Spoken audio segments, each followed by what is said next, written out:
So now that I have finished putting my garlic mixture on top of the bread, I'm going to put it in the oven. Like I said, I set the oven to 350. I'm gonna have it in there for about 20 minutes or until it crisps up. So it's nice and crispy, but I can take it out before the food's done, so it gives it a chance to cool down a bit. And after I'm done doing that, I'm going to season the shrimp that I have peeled, and I got them already deveined. I recommend getting them deveined. I'll season that and then we will begin to cook. Let's get to it. So here we're gonna season the shrimp. We are gonna do my rule of either teaspoon or tablespoon. For most stuff, it is going to be a teaspoon. So we're gonna start off with Mrs.Dash garlic and herb. I do love the seasoning because it's salt-free. We're gonna take 1 teaspoon of this.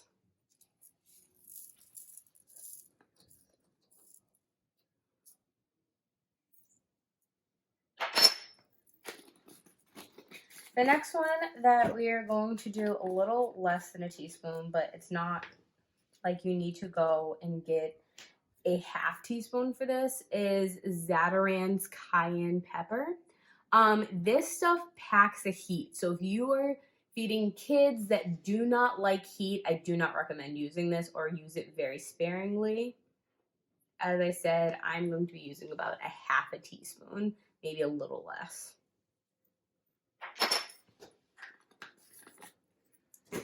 The next one that I'm going to be using, some fell out, is Adobo, Goya Adobo. This is a very base, almost like seasoning salt. I'm going to be using a teaspoon of it. I'm going to remove the top of it, and I'm going to go in with my teaspoon. This will be a full teaspoon.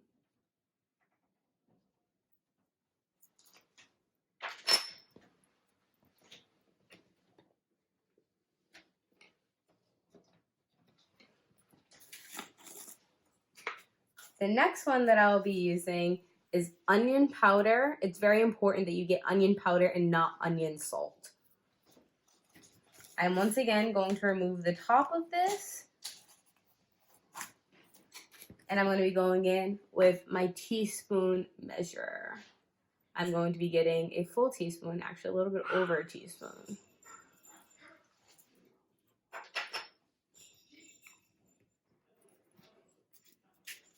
The next one I'm going to be using once again is garlic powder. This is not garlic salt.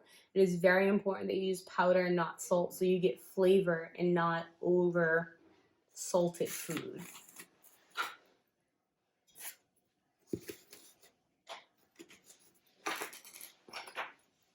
Once again, another teaspoon.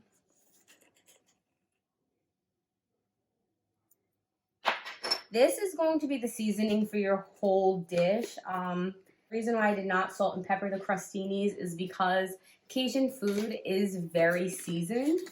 So I did not feel the need to. However, it is up to the individual if you really want to.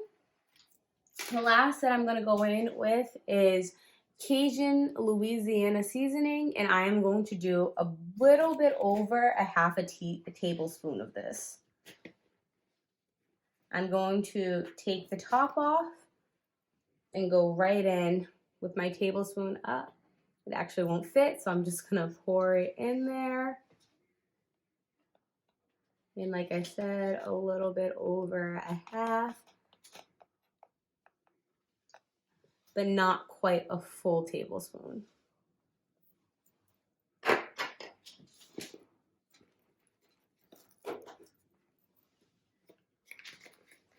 I am going to mix in about a teaspoon of the chunky garlic paste.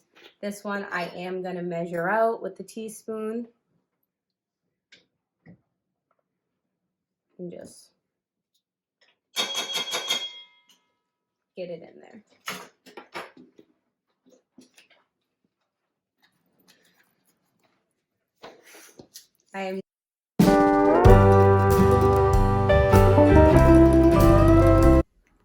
So I am going to be using, like I said, shrimp and grits for me. Honestly, like I said, this works really well with rice. It also can work really nice with mashed potatoes if you're a potato person. But I'm going to be using grits. I use Quaker Oats grits, old-fashioned style. I'm going to be doing this with a cup of grits, which feeds about 4, the box says. I like my grits a little looser, so it's probably going to end up to be a little bit more than what the box anticipates, which is fine. So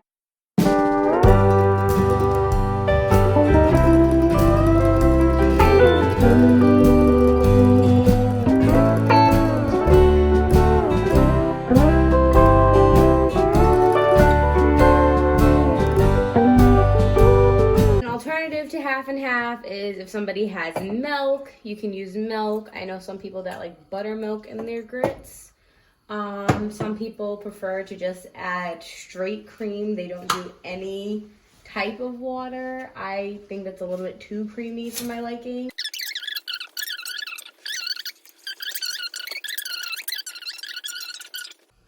So I have the pan right now heating over a medium-high heat, getting ready for some olive oil.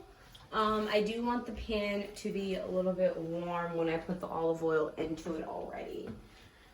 So I am going to coat just the bottom of the pan with some olive oil, not too crazy much, because I'm also going to be putting about 5 tablespoons of butter. So there you can see I have lightly coated the bottom of the pan with olive oil. I'm also going to put the rest of that Kerrygold garlic and herb butter in there. And I'm going to let that melt. With that, I'm going to put half a stick of salted regular butter. So in total, this is about 5 teaspoons. Is this teaspoons? No, tablespoons. 5 tablespoons of butter, because this is 4 tablespoons of butter and this is an additional one. At this time, I'm going to go ahead and I'm going to add the Andouille sausage that we had cut earlier. I'm going to spread this out.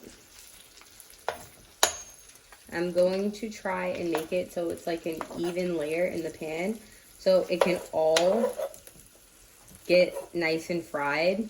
I know right now it looks like there's just sausage and a whole bunch of oil and butter, but it's also I'm going to add the produce after this gets a little bit brown, and that will absorb some of this.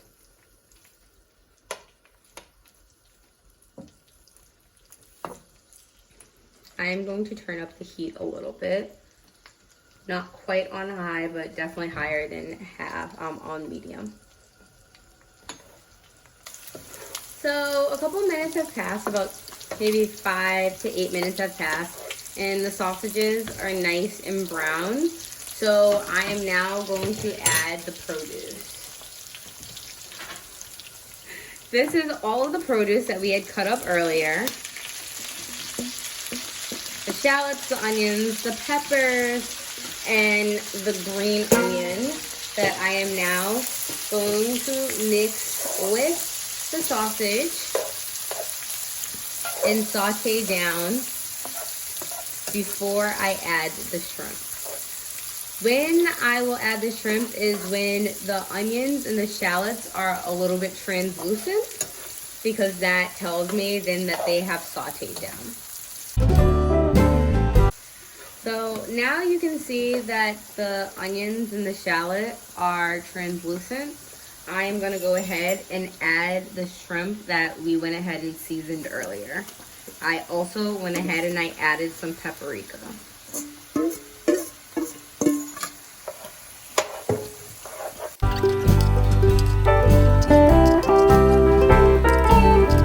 So here we have the grits that is absorbing the water and the cream, well, the half and half beautifully. And the key to non-lumpy grits, if you're going to go ahead and make the shrimp and grits, is that you must keep stirring it. You have to keep stirring it. Do not let the grits out of your sight because they will become lumpy and the consistency will not be what you're looking for. So at this time, I'm going to go ahead and add a tablespoon of butter. I do know that this is a very rich dish, so if you would like to not add butter, I understand because we will be adding cheese in a little bit. However, I am going to add a tablespoon of butter. So I'm going to add half a can of petite diced tomatoes. I'm going to drain a little bit of the liquid out first. A little bit of the liquid in, but not too much. And as you can see, that's about half the can.